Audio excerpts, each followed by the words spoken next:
Good morning student, class 7th। आज हम आपका सब्जेक्ट हिंदी पढ़ेंगे और ये हमारे हिंदी का पार्ट नंबर 3 है और ये हमारे पार्ट नंबर 3 की वीडियो नंबर 2 है। तो स्टूडेंट, फर्स्ट वीडियो में आपने देखा कि हमारे पार्ट का नाम था कर्मशील बनो, मतलब कि कार्य करने वाले बनो।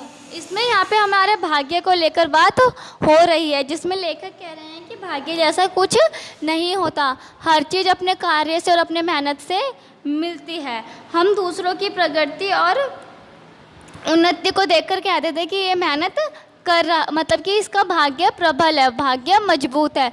लेकिन वास्तव में क्या होता है? वास्तव में वो मनुष्य बहुत ही मेहनत करता है। स्टूडेंट, ये चैप्टर हम आगे कंटिन्यू करेंगे और देखेंगे। और उसने पूछा, देखो उसकी दिनचर्या, रात दिन कितना कठोर श्रम करके उसने अपने आप को इस प्रकार बनाया है। मतलब कोई भी व्यक्ति जो उन्नति और प्रकृति की ओर बढ़ता है वो किस तरीके से मेहनत करता है। उसकी दिनचर्या मतलब कि उसकी डेली का रूटीन देखना चाहिए कि वो पूरे दिन कितनी मेहनत करता है, तभी उसने अपने आप को इस प्रकार इस तरीके से बनाया है। तब आपको पता चलेगा कि मनुष्य भाग्य अपने हाथों से बनाता है। जब मनुष्य मेहनत करने से उसे हर चीज़ अपने आप मिल जाएगी, तब उसे पता चलेगा कि मनुष्य भाग्य अपने हाथों से बनाता है। जो भी उसके पास होता है अपने कर्म और सूझबूझ का फल होता है। मतलब अपने कर्म मतलब अपने कार्य का और अपनी सूझबूझ अपनी दिमागदारी का फल होता है। सूझबूझ और कर्मों की इस सफलता को अकर्म्य ईर्ष्या लोगों ने भाग्य का नाम दे दिया। इस प्रकार भाग्य का प्रचलन हो गया। मतलब कि भाग्य की शुरुआत किन लोगों ने करी? जो कर्मों की इस असफलता को, मतलब कि अपने कार्य की सफलता को, अपनी सूझबूझ की सफलता को काम ना कर कर और दूसरे लोगों से जलकर ईर्ष्या कर कर रहते हैं, उसने उन्हीं लोगों ने, ऐसे ही लोगों ने भाग्य का नाम दिया है। भाग्य की इस प्रकार रचना करने के बाद विधाता ईश्वर बना दिया गया। मतलब कि जब लोगों ने खुद ने मेहनत कर कर लोगों से जलकर किसका नाम रखा? भाग्य का। और इसका विधाता किसको बना दिया? ईश्वर को, भगवान को। यह तर्क दिया जाने लगा, जो ईश्वर ने भाग्य में लिखा है वही होगा। भाग्य की उत्पत्ति या भाग्य का नाम लोगों ने दिया, लेकिन इसका जो विधाता वो भगवान को बना दिया। कहा कि जो भगवान ने किस्मत में लिखा है या जो भगवान ने भाग्य में लिखा है वही होगा। आदमी को अपने भाग्य के आगे वश नहीं चलता। इसके परिणाम में नाना प्रकार के तर्क भी दिए जाने लगे।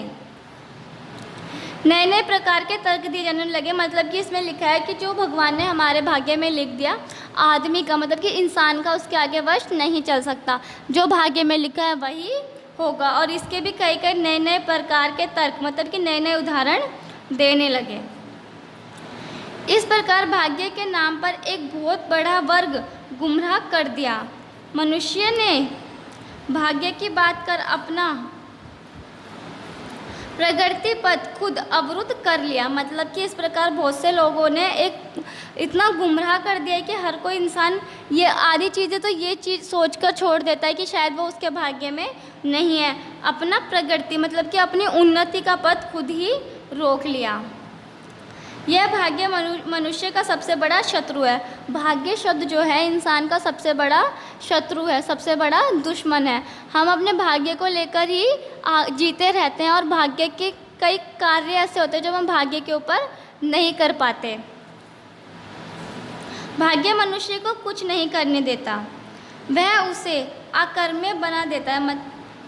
किसी कार्य में हाथ डालने पर असफलता के कारण वह इस बात को मान लेता है कि भाग्य साथ नहीं दे रहा है। कोई भी व्यक्ति कुछ नहीं करना चाहता मनुष्य को, और जो भाग्य है ये उसे कुछ करने भी नहीं देता।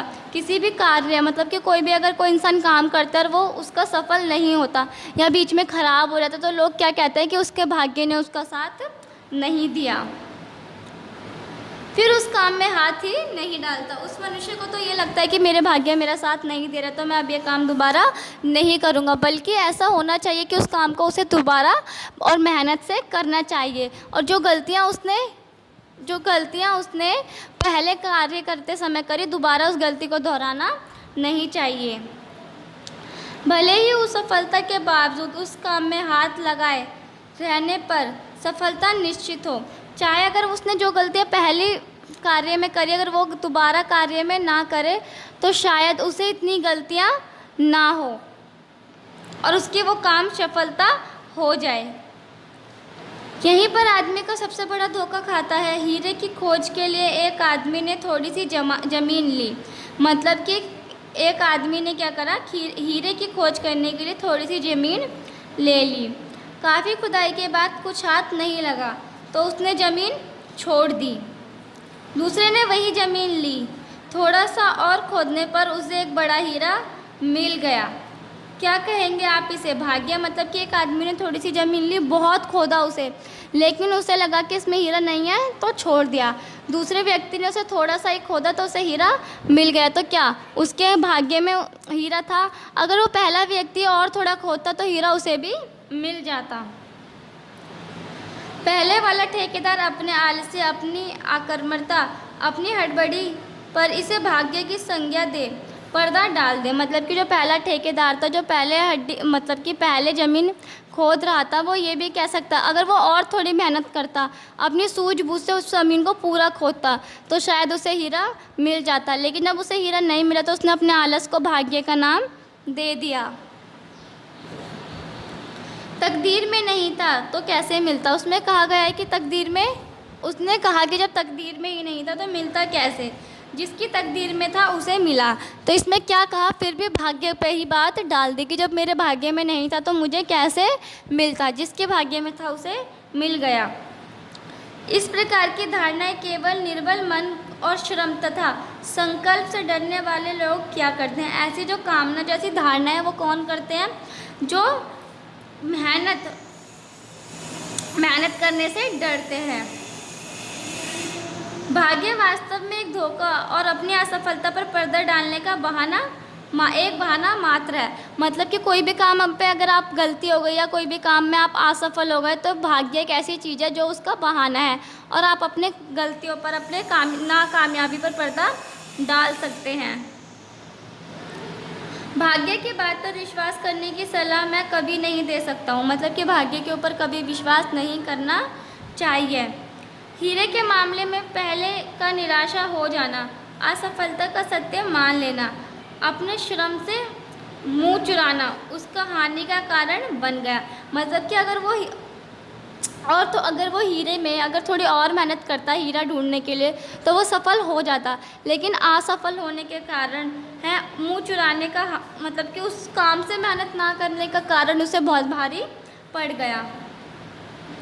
तो स्टूडेंट ये थे आपकी सेकंड वीडियो जो यहीं पर फिनिश होते हैं। आगे का चैप्टर हम कंटिन्यू करेंगे अपनी वीडियो नंबर 3 में।